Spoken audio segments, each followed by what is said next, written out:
Nosso tema, então, de hoje, nessa primeira palestra, será sobre a importância da música para Deus e para a humanidade. Como eu falei, ela tem um aspecto introdutório daquilo que nós vamos falar nesses dias.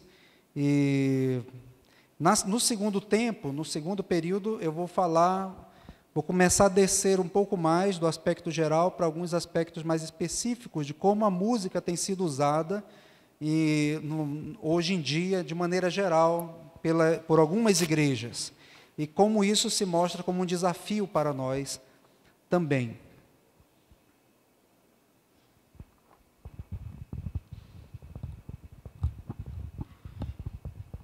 Eu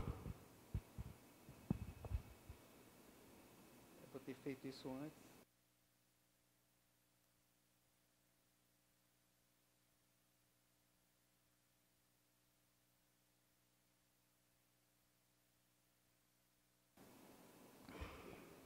Calvino dizia o seguinte: agora, entre outras coisas que são próprias para entreter e recrear o homem e lhe dar prazer, a música é tanto a primeira como a principal.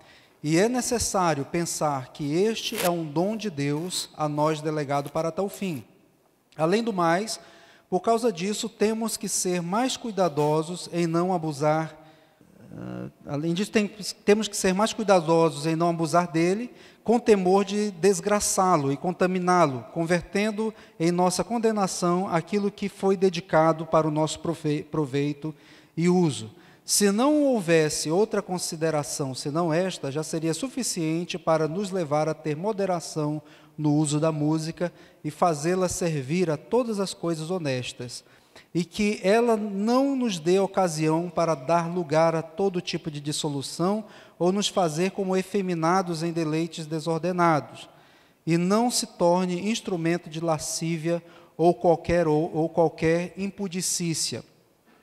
Essas palavras de Calvino já mostram a preocupação que existia sobre esse tema voltado à música e principalmente a sua aplicação no uso do culto.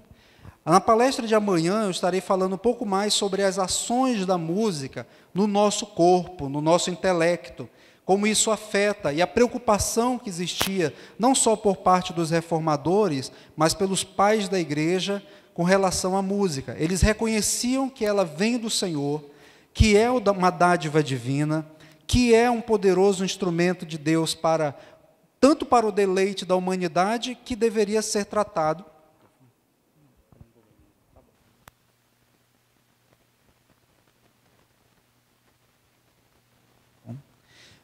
que deveria ser tratada com muito cuidado, principalmente no culto, porque no culto, a centralidade do culto é a adoração a Cristo Senhor. Então a música ela não poderia desviar o centro do culto, que é a adoração a Deus. Não poderia, de alguma forma, atrapalhar isto. Mas, então, existia aquela tensão de a música é boa, é uma dádiva do Senhor, serve para entreter os homens, serve para várias finalidades de deleite humano, mas no culto ela tem que ser cuidada ainda com mais atenção, para que ela não desvie o foco do principal. E amanhã nós vamos falar um pouco mais sobre isso, mas as palavras de Calvino aqui nessa introdução servem para nos mostrar a importância que se dá a ela há muito tempo, desde os dias de Agostinho, tanto os reformadores quanto mesmo os pais da igreja deram especial atenção à música. A música, nós poderíamos dizer que ela faz parte da história da humanidade. Não só isto, ela é parte elementar dessa história. Não há agrupamento humano que não tenha se valido da música, para vários fins. As sociedades tribais, ou aquilo que poderíamos chamar aqui, para fazer mais um regionalismo, né, que tem muito na nossa região, as comunidades formadas por indígenas, pelos índios, eles uma das características deles era a oralidade, eles não tinham a escrita. Então, como é que Costumes foram passados de geração a geração, com vários outros instrumentos que eles possuíam. Um dos instrumentos que eles tinham para preservar a história deles, para preservar a sua cultura, era a música. Que a música faz com que se grave melhor alguns temas importantes dentro daquela cultura. Então, as danças, a música que é cantada servia para que se fixasse, porque eles não tinham, como os ocidentais, uma escrita capaz de colocar ali todos os mitos ou as histórias que eles tinham para contar. Lévi-Strauss disse o seguinte: a natureza ela produz ruídos. Vários sons que estão presentes na natureza. Às vezes você vai para a mata, você ouve o canto dos pássaros, você ouve o som de grilos cantando, mas eles não são sons musicais. Os sons musicais são produzidos pela cultura. Então, quando os homens criam a cultura, criam o canto e criam instrumentos musicais para acompanhar esses cantos, então nós podemos dizer que ali há música. Lévi-Strauss foi um importante antropólogo.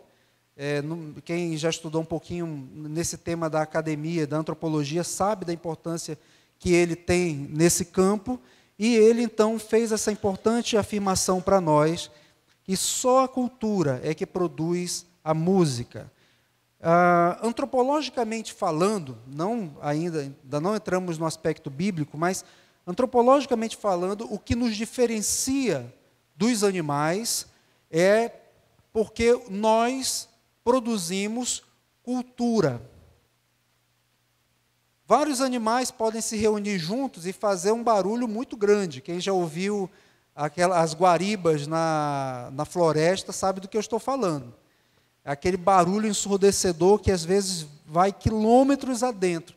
Eles podem estar emitindo um som, mas eles estão emitindo um som que para eles leva algum sentido assim de proteção ou para reunir o grupo, mas aquilo ali não é música. O que produz a música são os homens. E os homens interpretam as músicas, e nós conseguimos saber o que é música por causa da cultura. E aí, dentro dessa introdução, vou fazer uma pergunta para vocês. Os pássaros, eles produzem música? Sim ou não? É uma palestra, gente, então vocês podem participar também.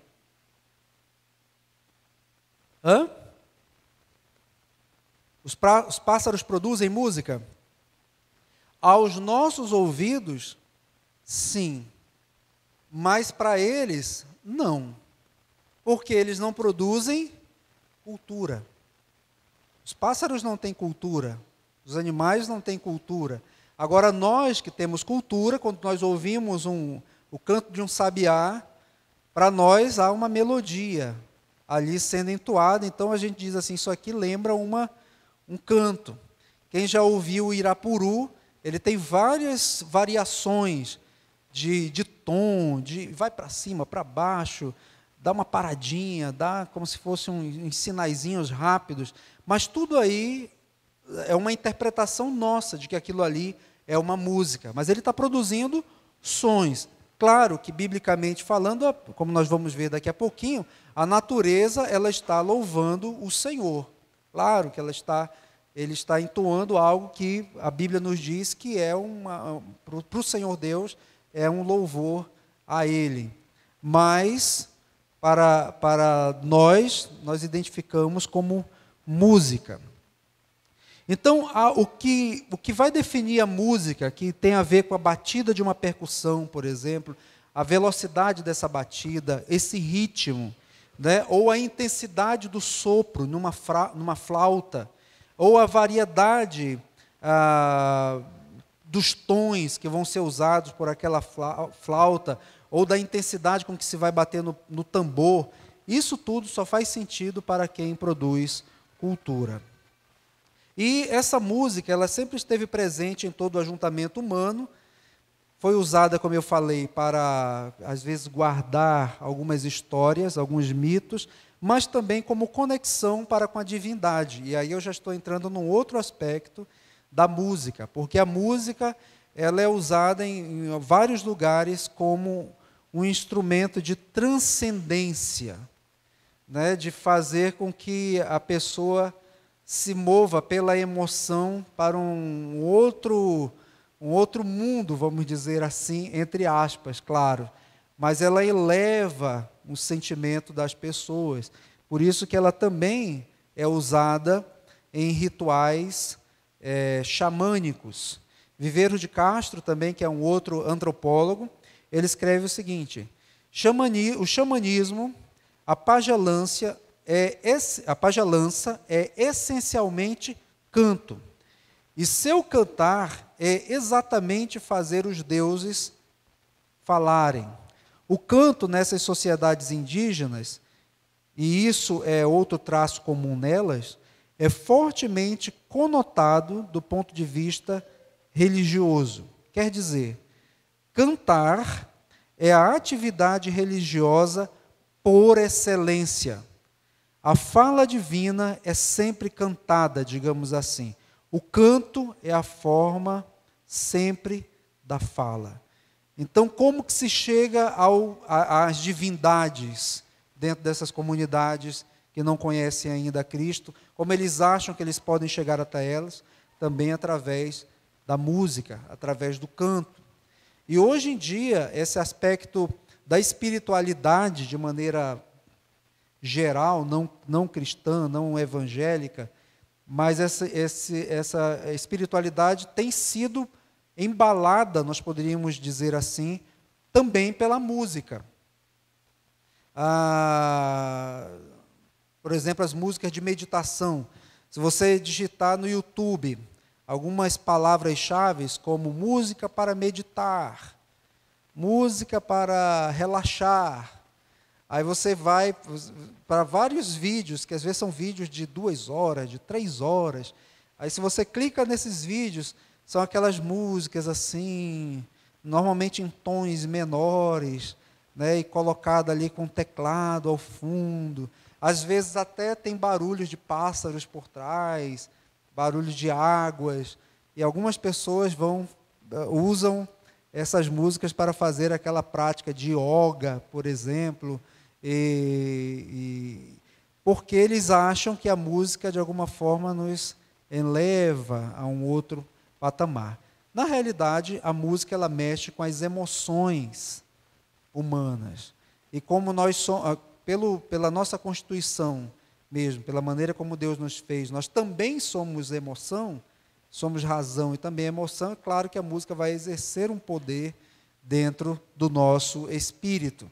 E é por isso que a preocupação de Calvino também demonstrada ali nas suas palavras iniciais, para que não possamos nos valer daquilo que é algo dado por Deus para nós, para, de alguma forma, utilizá-la de maneira maléfica.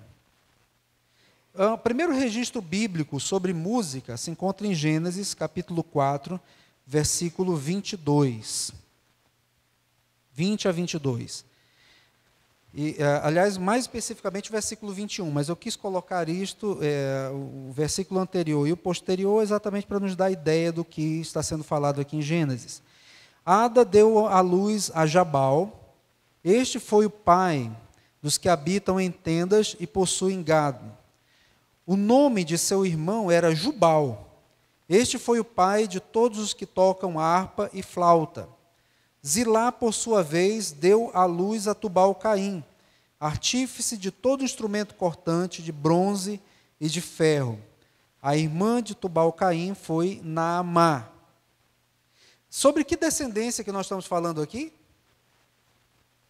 Não parece ser motivo de curiosidade para nós que a primeira referência sobre música tenha sido justamente na família de Caim, na semente de Caim, a música ter aparecido pela primeira vez nas Escrituras, mencionado nessa genealogia que foi amaldiçoada por Deus.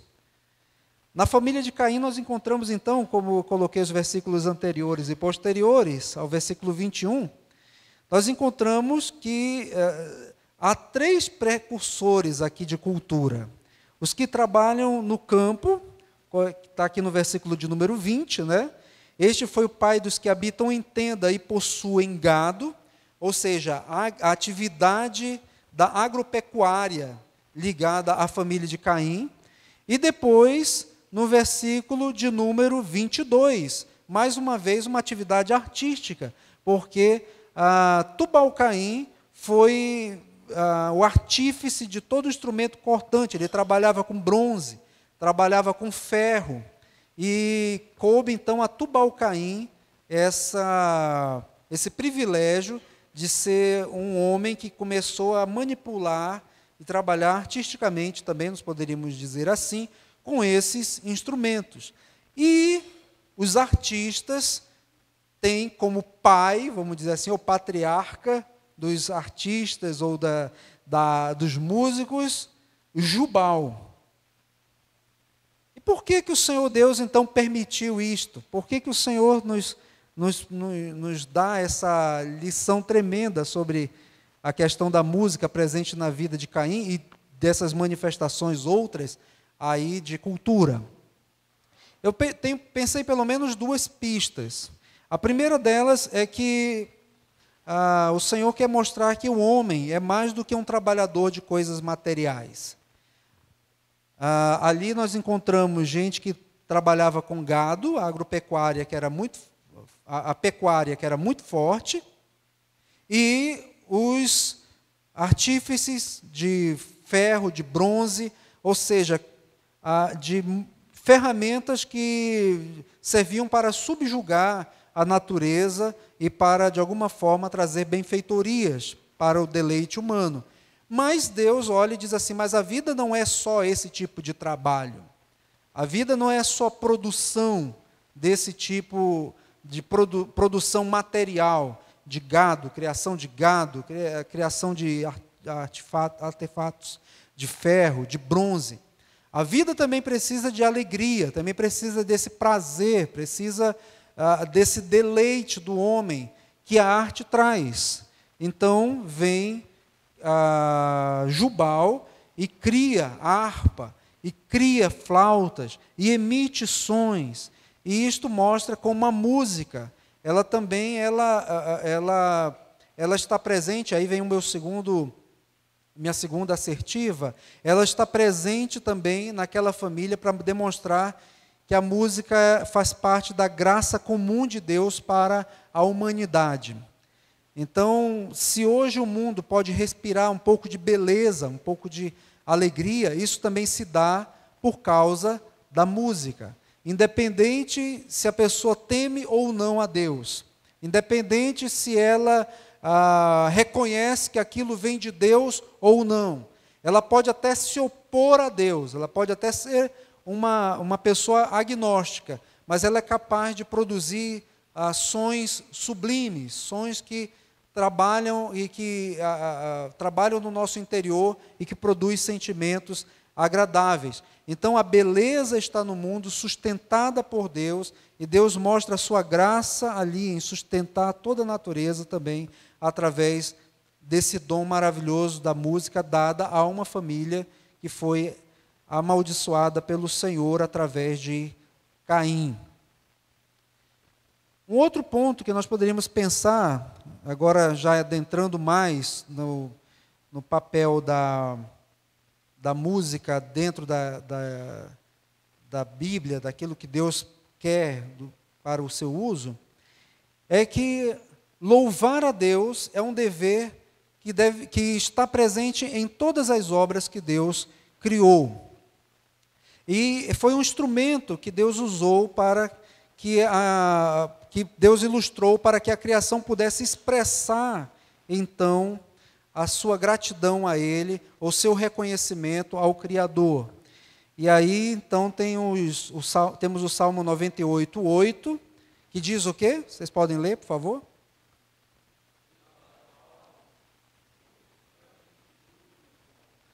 Vocês conhecem esse rio aí, né? Acho que vocês conhecem esse rio aí. Os rios batam palmas e juntos cantem de júbilo todos os montes. Alguém já viu o rio batendo palma? Hã? Ou montes cantando? Se você viu, me mostre, porque eu nunca vi.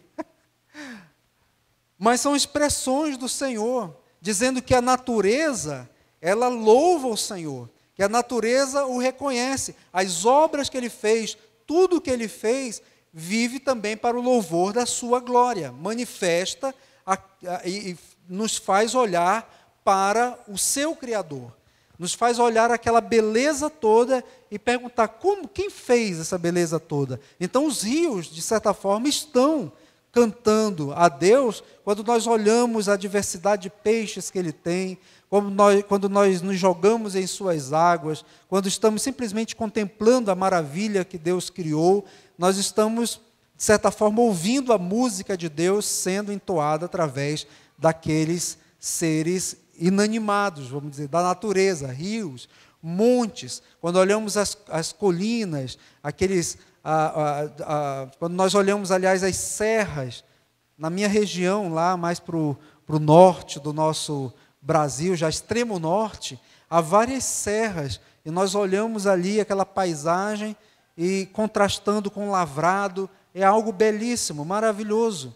É como se nós estivéssemos vendo os montes de fato, louvando a Deus. Quem os colocou ali?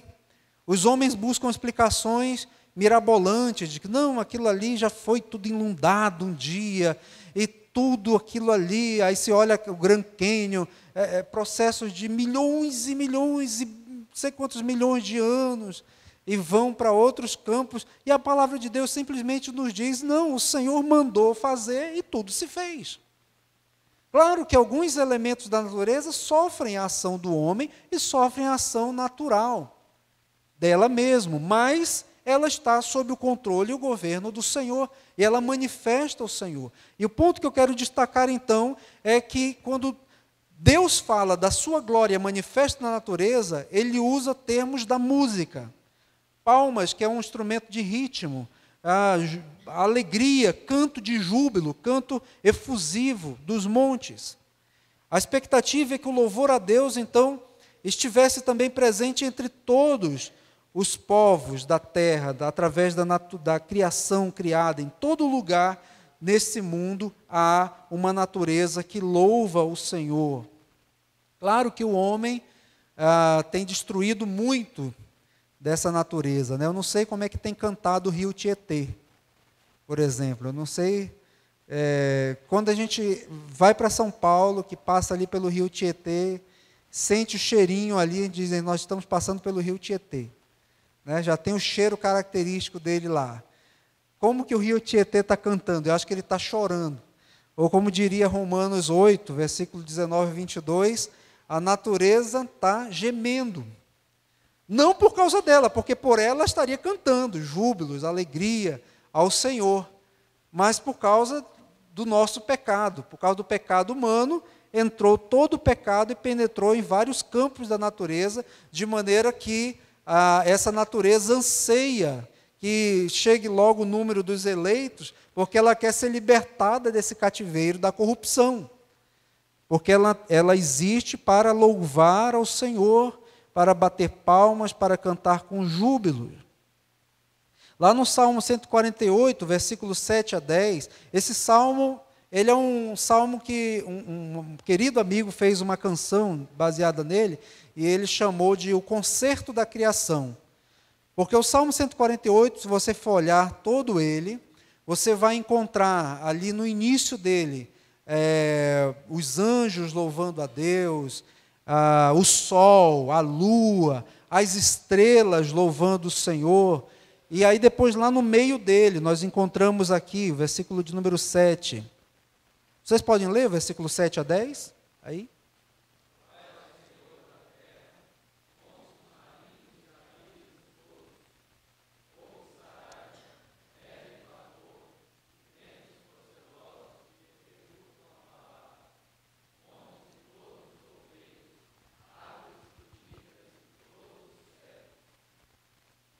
Até aí. Não, fera, foi lá? Não foi. Eu aumentei a fonte. Versículo 10 diz: feras e gados, répteis e voláteis. Mas até aqui já dá para a gente perceber, nesses versículos, como é que o fogo louva ao Senhor. Alguém poderia imaginar? Como é que fogo louva ao Senhor?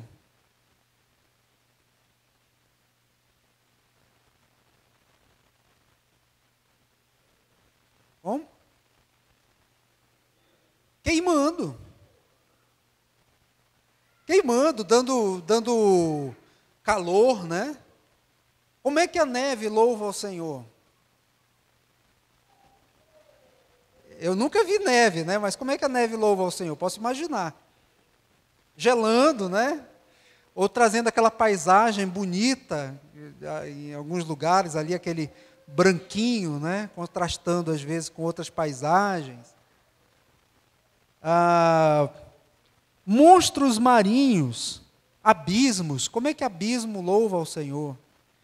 Né? Monstros. Diz que os ventos lhe executam a palavra.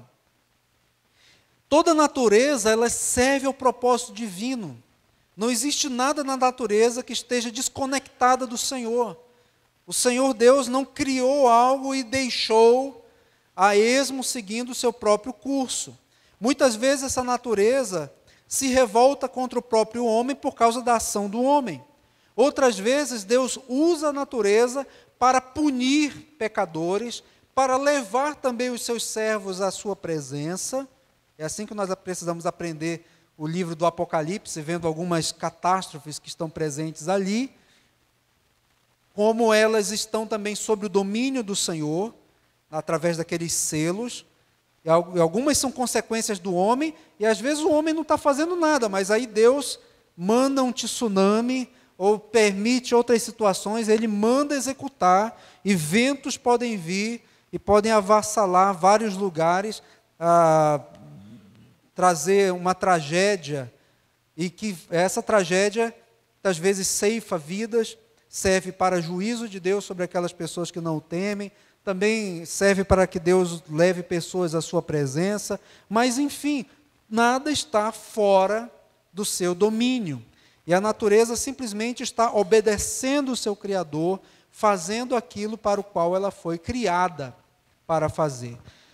O sol, ele está iluminando, ele está dando calor a esse mundo. Eu estava, nesses dias, conversando com a minha filha, estudando com ela sobre geografia, e o movimento da Terra, aqueles movimentos que a gente aprende, né, ali pelo pessoal da idade do reverendo Evanderson, de Santarelli, assim, da quinta série, né? Gente mais nova como eu já é o 6º ano. Então a turma, a gente aprende ali sobre movimento de translação, movimento de rotação da Terra, o que é um solstício, o que é isso, o que é aquilo. E aí lendo com a minha filha, chegou um momento que o escritor lá desse livro de geografia diz assim: se não houvesse esse movimento, se não houvesse essa situação, se a Terra não tivesse que passar por todo esse movimento em volta do Sol e ela não girasse no seu eixo, alguns lugares na Terra seriam inabitáveis porque não teria luz solar, outros lugares da Terra seriam muito frios, outros seriam insuportavelmente quentes. É dizer, o Senhor Deus cria tudo dentro de uma ordem, dentro de uma perfeição, que se torna impossível pensar que tudo está a esmo. E quando Deus olha para a sua criação, quando Deus olha para aquilo que foi criado, para as suas obras, a maneira que Ele manifestou isto aos homens, e que Ele quer que os homens entendam que tudo está dentro de uma ordem, tudo dentro de um padrão, dentro de uma beleza estética, inclusive. Isso é interessante, uma beleza estética, porque não é só uma beleza funcional. Quando eu converso com pessoas que não temem a Deus, que dizem que tudo foi ao acaso, um dos pontos que eu coloco para que elas pensem é: Por que precisa, se tudo é por uma causa? Por exemplo, pássaros existem para semear a floresta. Então, eles comem sementinha aqui, defecam em outro lugar, opa, vai nascer uma árvore aqui. Eles comem aqui uma outra semente, leva para outro lugar. Ou então as abelhas, elas vão aqui, pegam o pólen dessa planta, o gameta masculino, e leva lá para o gameta feminino, opa, polinizou a planta, né, fertilizou aquela flor.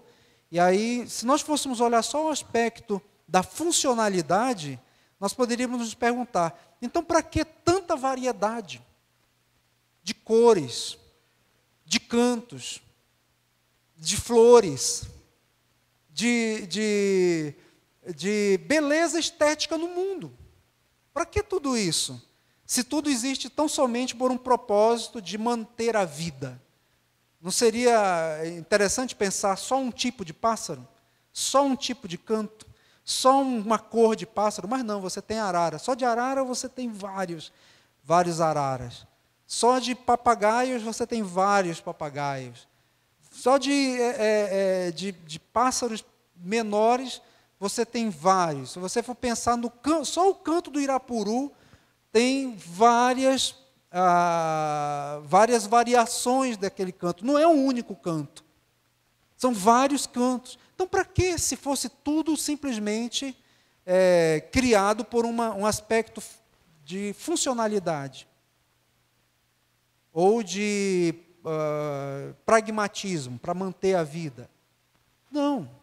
O nosso Deus mostra vários tipos de crocodilo, vários tipos de peixe, vários tipos de aves, vários tipos de macacos, vários tipos, e isso tudo mostra essa variedade e da beleza da criação do Senhor para apontar para Ele. Mas a criação toda está louvando a Deus, e esse foi o instrumento que Deus usou para dizer que a natureza foi criada por Ele e que a natureza o reconhece como seu Criador e que nada foge do controle dele. Ele usa a música.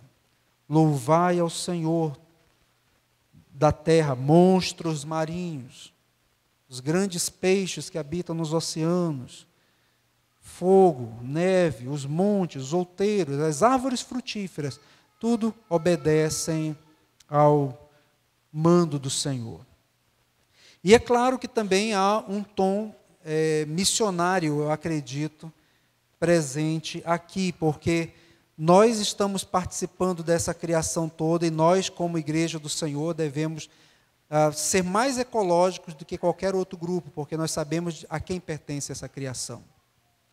Nós devemos lutar, então, para que a criação seja cada vez mais respeitada, melhor cuidada, porque ela é obra do Senhor.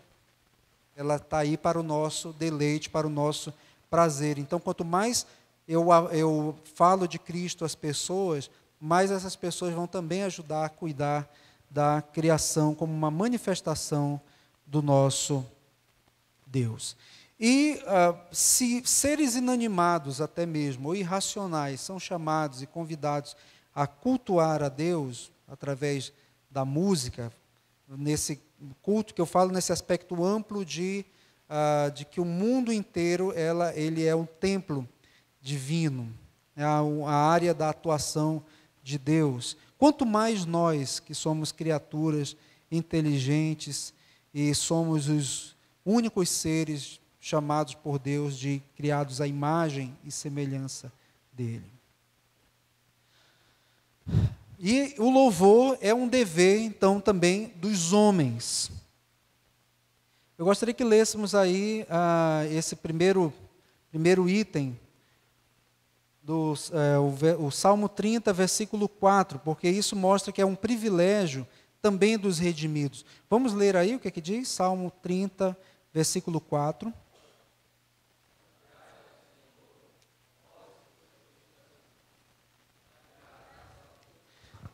Não apenas a natureza é convidada a louvar o Senhor, mas os redimidos, aqueles que são salvos em Cristo Jesus, salmodiai, cantai, louvai, vós os seus santos.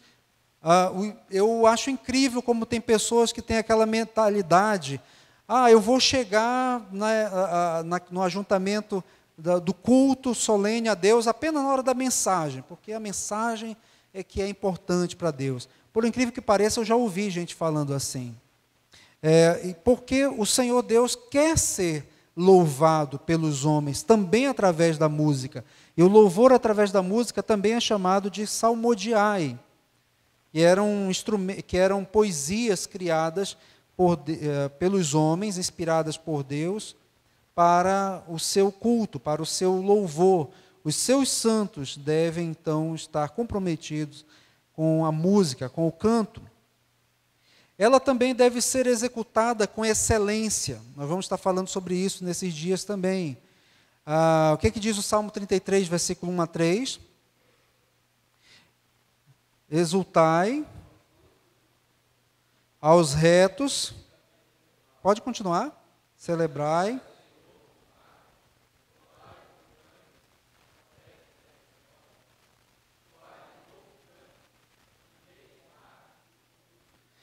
Tangei com arte e com júbilo.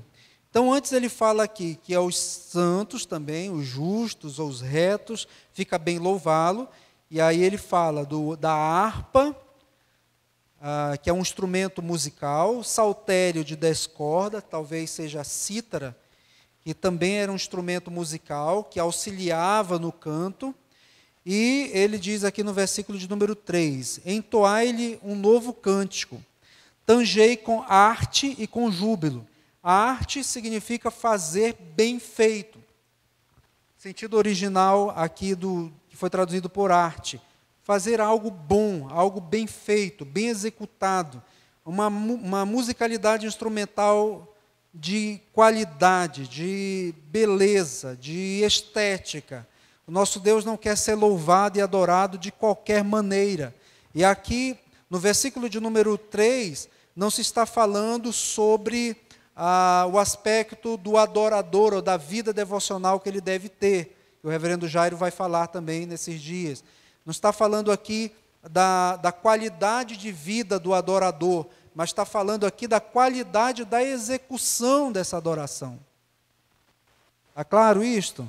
Não é a vida de oração, mas é a competência do músico e dos cantores em fazer isto de forma excelente para o Senhor. E o versículo também fala com júbilo. Júbilo é uma palavra que expressa grito de alarido após uma vitória, uma guerra. É claro que ninguém está falando aqui de gritar aqui neste lugar para adorar a Deus, mas o que o salmista está dizendo é: cante vibrando com o que você está cantando. Cante com alegria o que você está cantando. Que você esteja vivendo aquilo que você está cantando. Se é um canto de louvor, de gratidão a Deus, e que tem uma expressão de júbilo, então expresse isto de maneira vívida diante do Senhor. Então, fazer bem feito e fazer com júbilo. Todos os homens da terra, eles são convocados para louvar. E aí tem um aspecto das missões novamente. Aclamai a Deus toda a terra, salmodiai a glória do seu nome, dai glória ao seu louvor. O meu tema de dissertação no mestrado lá no Andrew Jumper foi olhar como o Antigo Testamento, ele tem, sim, uma mensagem missionária muito grande. E não naquele aspecto de desejar que no futuro as pessoas pudessem se converter. Não. O povo de Israel que não compreendeu muito bem em alguns momentos, se voltou só para si, mas eu acredito que a história de Jonas não foi um acidente de percurso. Foi simplesmente uma exortação também ao povo para se voltar às outras nações. Nós encontramos vários salmos, várias vezes quando Deus reafirma a sua aliança com o seu povo, por exemplo, lá em Êxodo 19, quando ele firma a aliança com o povo, e ele diz que ele vai fazer esse povo uma bênção nessa terra, reafirmando de novo as palavras que ele havia falado para Abraão lá em Gênesis 12, mas agora falando como uma nação liberta depois do Êxodo. Ele diz: porque toda a terra é minha. Então eu vou fazer de vocês essa propriedade particular, mas a terra é minha, não esqueçam disso. Vocês têm uma missão de espalhar essa mensagem por toda a terra. Então eles deveriam absorver aquilo lá e transmitir. Tanto é que nós encontramos várias pessoas que não eram da linhagem de Israel presentes no povo da aliança, colocadas na igreja do Senhor no Antigo Testamento. A genealogia de Cristo tem essas pessoas lá. E aqui há um convite, então, para que toda a terra possa aclamar o Senhor, possa louvar a glória do seu nome, dar glória ao seu louvor. Até mesmo após as situações difíceis dessa vida, nós devemos aprender a louvar o Senhor, porque Deus não nos isenta de passar por provações, por dificuldades, por problemas. Mas depois desses problemas também louvar o Senhor. Lá em Jeremias 20:13 diz: cantai ao Senhor, louvai ao Senhor, pois livrou a alma do necessitado das mãos dos malfeitores. Quer dizer, os livramentos são motivos de cântico ao Senhor, de louvor ao Senhor. Lá em Êxodo 15:2, Moisés disse: o Senhor é a minha força e o meu cântico. Ele me foi por salvação, este é o meu Deus, portanto eu o louvarei. Ele é o Deus de meu Pai, por isso o exaltarei. Os momentos de libertação, os momentos de provação, após as situações de provação, são momentos propícios também para louvar ao Senhor com música. A música, ela vem de Deus e ela serve para anunciar os seus feitos. Salmo 40, versículo 3, diz: e me pôs nos lábios um novo cântico, um hino de louvor ao nosso Deus. Muitos verão essas coisas. Quer dizer, o livramento do Senhor, através também dos cânticos que eu vou estar falando sobre essas maravilhas da libertação do Senhor. Eles verão, temerão e confiarão no Senhor. E note que é o Senhor quem põe nos lábios esse novo cântico. O livramento inspirou, então, essas novas canções. Apesar de que nem sempre novo cântico nos salmos esteja falando de uma nova composição. Em alguns momentos, novo cântico é usado pelo salmista para contrastar, às vezes, com aquele tipo de louvor monótono, maçante, que às vezes já nos acostumamos a cantar daquela maneira. Não, cante como se fosse uma novidade de vida, aquilo que você está vivendo. Às vezes o sentido do novo cântico é esse. Mas aqui, no caso do Salmo 43, não. É após o momento de ser livrado do lamaçal de pecados, ou do lamaçal com que ele se envolveu, ele foi libertado pelo Senhor, então ele tem agora um motivo de cântico, de cantar um novo cântico diante do Senhor, para anunciar os seus feitos. Aí em Hebreus 13:15, por meio de Jesus, pois, ofereçamos a Deus sempre sacrifício de louvor, que é o fruto de lábios que confessam o seu nome. Quem reconhece o que Deus tem feito na sua vida, por meio das situações de provação até mesmo que ele possa ter vivido, ou por meio das manifestações graciosas de Deus, apesar de nós, se volta para Deus em louvor ao Senhor e tem motivos então para cantar de júbilo diante do Senhor, porque ele sabe que a sua vida está nas mãos de Deus. Então o anúncio também dos livramentos do Senhor vem por meio da música, porque vem dos lábios do Senhor.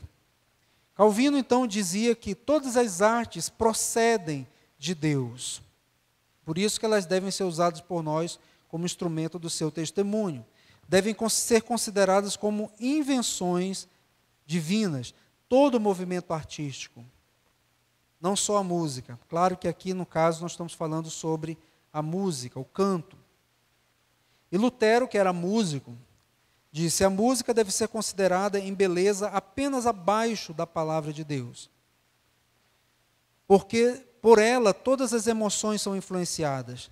Quando a música natural é aguçada e polida pela arte, então as pessoas podem sentir maravilhadas a grande e perfeita sabedoria de Deus nesse estupendo trabalho da música. Aquele que não vê nisso um expressivo milagre de Deus, verdadeiramente tem a mente fechada e não é digno de ser considerado um homem. Que coisa, né? Lutero, como sempre, algumas afirmações polêmicas, mas a maneira dele se comunicar, mas mostrando a importância dessa música e que ela deve servir aos propósitos divinos. E por último, a música, ela é um instrumento de edificação no culto. Já falamos sobre a música como uma expressão pessoal, de louvor, de gratidão ao Senhor, mas ela também é usada no ambiente de culto. Nós somos transmissores dessa mensagem ou das palavras de salvação também no culto. Ela é uma serva, a música é uma serva da mensagem do Senhor. E aí nós vamos ler o texto novamente aí de Efésios e depois o seu paralelo ali em Colossenses 3. Vocês podem ler, por favor, Efésios 5, 18 e 19, mais uma vez. E não...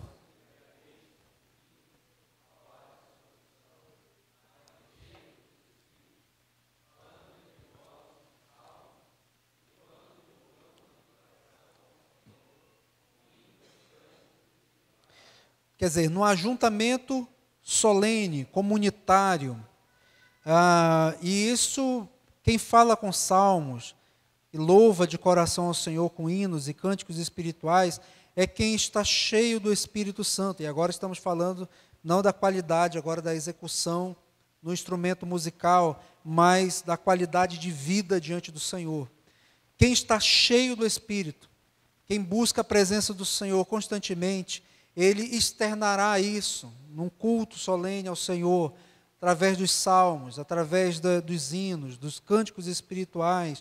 Lá em Colossenses 3, versículo 16 e 17, reafirma também que esse conteúdo da adoração deve ser bíblica. Há uma mensagem que está sendo transmitida, por isso que a música no culto é algo de fundamental importância. Habite ricamente em vós a palavra de Cristo. Antes de falar sobre a música no culto, sobre os salmos, sobre os hinos, sobre os cânticos espirituais, que são expressões legítimas de louvor a Deus através da música no culto, ele fala que ela deve expressar toda a palavra de Deus. Habite ricamente em vós a palavra de Cristo. Instruí-vos e aconselhai-vos mutuamente por meio dessa palavra, em toda a sabedoria, louvando a Deus por meio dessa palavra de Cristo, com salmos, hinos e cânticos espirituais, com gratidão em vosso coração. Então, logo após o instruir, o aconselhar, vem, não só, o culto não é só feito de instrução ou de aconselhamento, e mesmo a nossa convivência comunitária, mas fazendo aqui uma aplicação para um ambiente de culto, mas também de músicas sendo cantadas diante do Senhor Deus. E recentemente fizeram essa pergunta para nós do conselho. O que significa salmos, hinos e cânticos espirituais? Qual é a diferença entre eles, salmos, hinos e cânticos espirituais?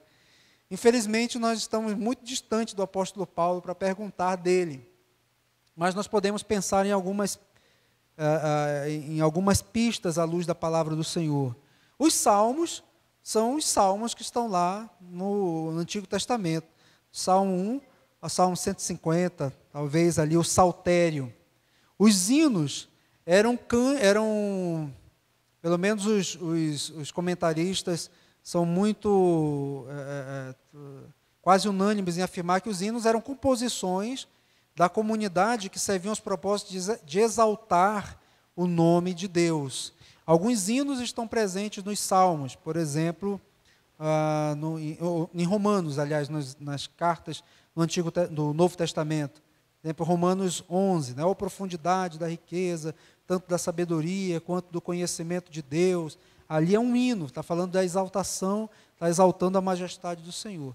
E os cânticos espirituais, se pensa com as temáticas bíblicas, que não estão falando propriamente do louvor a Deus, mas estão instruções bíblicas para a igreja.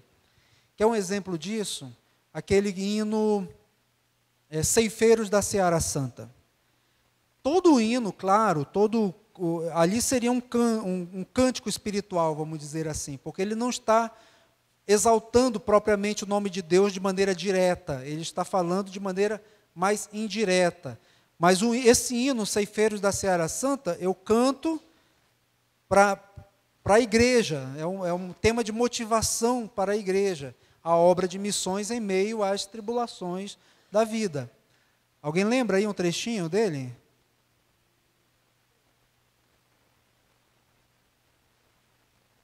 Sois, mas isto vosso mestre, avante, avante, pois os que esperam no Senhor renovar. Estão vendo que o tema não é um louvor a Deus direto.